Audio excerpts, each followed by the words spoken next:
What's going on, everybody? Welcome back to the Cosmic Wonder, where we talk all things Marvel and MCU. I'm your host, Warren Thompson, and right now, Marvel Studios has a lot going on. Phase 4 is well underway, and we have plenty of Disney Plus shows coming and plenty of movies coming as well. And a lot of people have been wondering, when is it all going to start to connect? Now, obviously, it all connects in some way, shape, or form because everything that we see is a part of the Marvel Cinematic Universe. However, recently, with some shows like Moon Knight, there haven't really been any connections or references to the MCU with the exception of a name drop here or there. For example, Moon Knight dropped the name Madripoor. But I can confirm that Ms. Marvel is going to change that. There are going to be a lot of references to the MCU in that show and a lot of really cool Easter eggs. But the question still remains, when is everything going to come together in a really big way? Not just name drops here and there, not just references to other superheroes, but when are the superheroes actually going to cross over in stories and come together to have to fight a big bad? As of right now, we don't really have a big bad villain of the MCU. However, that is about to change very, very soon. And yes, this villain is going to be the villain of Secret Wars, and Secret Wars might be coming a lot sooner than we think, which is obviously amazing and exciting news. So let's dive into it. And of course, if you're new to the channel, be sure to subscribe so you don't miss out on any of the recent videos. So if you have seen Doctor Strange in the Multiverse of Madness, then you have now been introduced to incursion. If you haven't, or you don't quite understand it, don't worry, I'll explain it. Now, the simplified version of this is that two universes collide into each other, causing the destruction of one or both of the universes. Incursions can happen for several different reasons, but one of the reasons that the Illuminati gives is that simply one person traveling into another universe that is not theirs can cause an incursion. In fact, the ultimate Doctor Strange, Earth 838's Doctor Strange, caused an incursion simply by going into another universe. Now, this is going to play a huge part of Secret Wars in the MCU.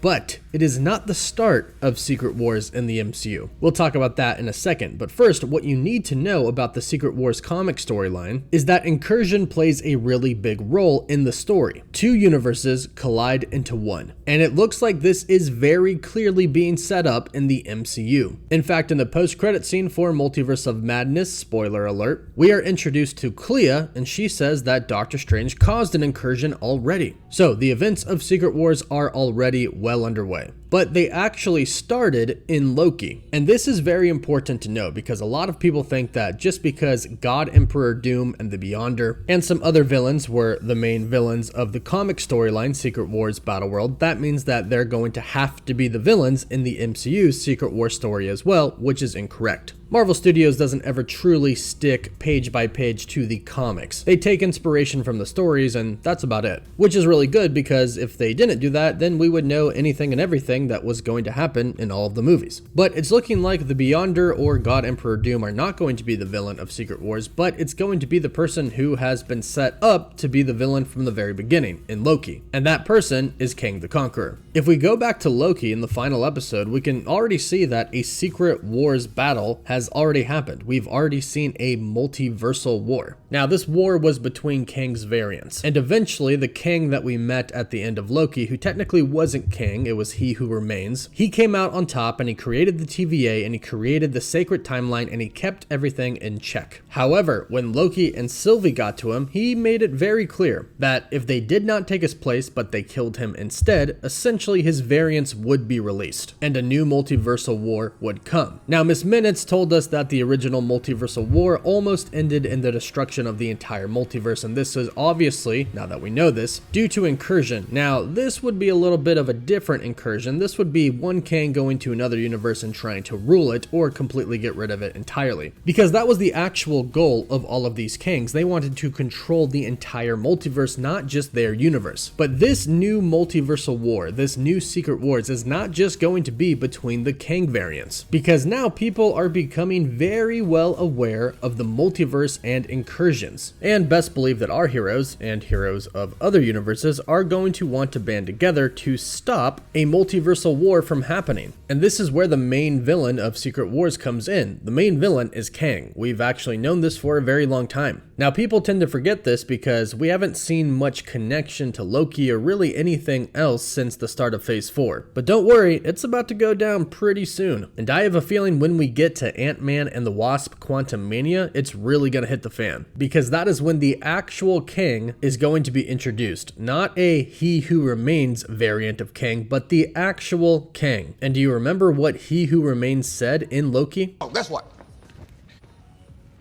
If you think I'm evil, well, just wait till you meet my variants.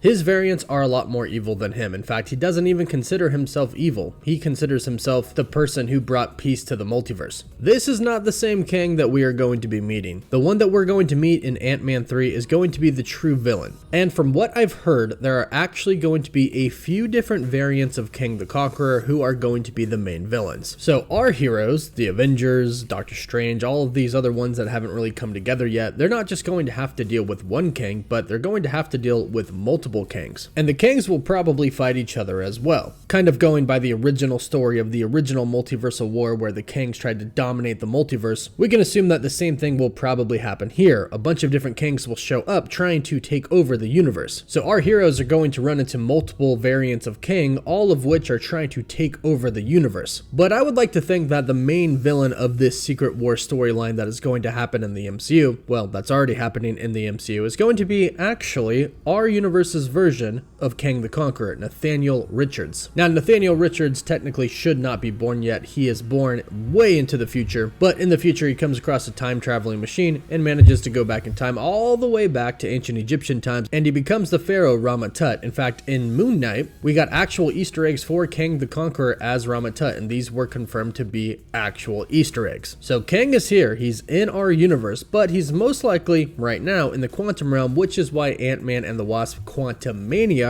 is going to be the real film to bring Kang into the MCU. Now, this is all really, really exciting. And if you think it is exciting, well, guess what? It's actually going to get even more exciting, because I believe that while all of this is happening, they're actually going to bring cosmic entities into the picture. The reason I think this is because we have now seen the Living Tribunal pop up in 3 different instances. The first one isn't exactly him, but it is a statue of his 3 heads that we saw in Loki. The second time we saw him was just recently. In Doctor Strange in the Multiverse of Madness, where Doctor Strange and America Chavez are going through a bunch of different multiverses, we see the Living Tribunal's heads. We actually see multiple heads actually looking like they're kind of watching what Doctor Strange and America Chavez are doing. And then in the trailer for Thor: Love and Thunder, we can see a statue of a golden living tribunal. Plus, not to mention in the first Doctor Strange film, Mordo has the staff of the Living Tribunal. The Living Tribunal's job is to protect the multiverse. So if Kangs are going to be released and they are threatening another multiversal war, I believe that the Living Tribunal and possibly other cosmic entities, because in the Thor: Love and Thunder trailer we saw a few cosmic entities, I believe they'll get involved for the protection of the multiverse. And like I just stated, I believe that the Living Tribunal was actually watching what Doctor Strange and America Chavez were doing, monitoring them to see if they would actually cause the destruction of the entire multiverse. Now, they did a lot. They did bring the Scarlet Witch into the Earth 838 universe, in which she did kill the entire Illuminati. So you think that would have been enough for the Living Tribunal to step in, but I guess since it didn't result in the destruction of the universe entirely, it wasn't really called for yet. But that makes me really curious to see what actually is called for him to step in. What has to happen for the Living Tribunal and other cosmic entities to interfere with humanity? That, I believe, is coming, and I'm really, really excited to see it. And recently, a lot of people have been talking online. Several insiders have been stating that Secret Wars should be coming a lot sooner than everybody thinks. A lot of people think that everything needs to build up again. It's going to take another 10 years for the next Avengers Endgame level event to happen again. But according to some, it's probably going to be coming in 2026. And according to some rumors online, it was even supposed to come in 2024. But unfortunately, the pandemic pushed it back. But this is great news. If we only have to wait 4 more years till another Avengers Endgame, that's really not bad, and definitely is a lot closer than I expected, especially since we don't even really have an Avengers team right now, but we have plenty of time for heroes to come together to form an Avengers team, so I'm not worried about it at all, but I am really, really excited. So let me know what you think about all of this in the comments down below. Don't forget to like the video and subscribe so you don't miss out on any of the future videos. For live updates, you can follow me on Instagram and Twitter, and as always, thank you all so much for watching.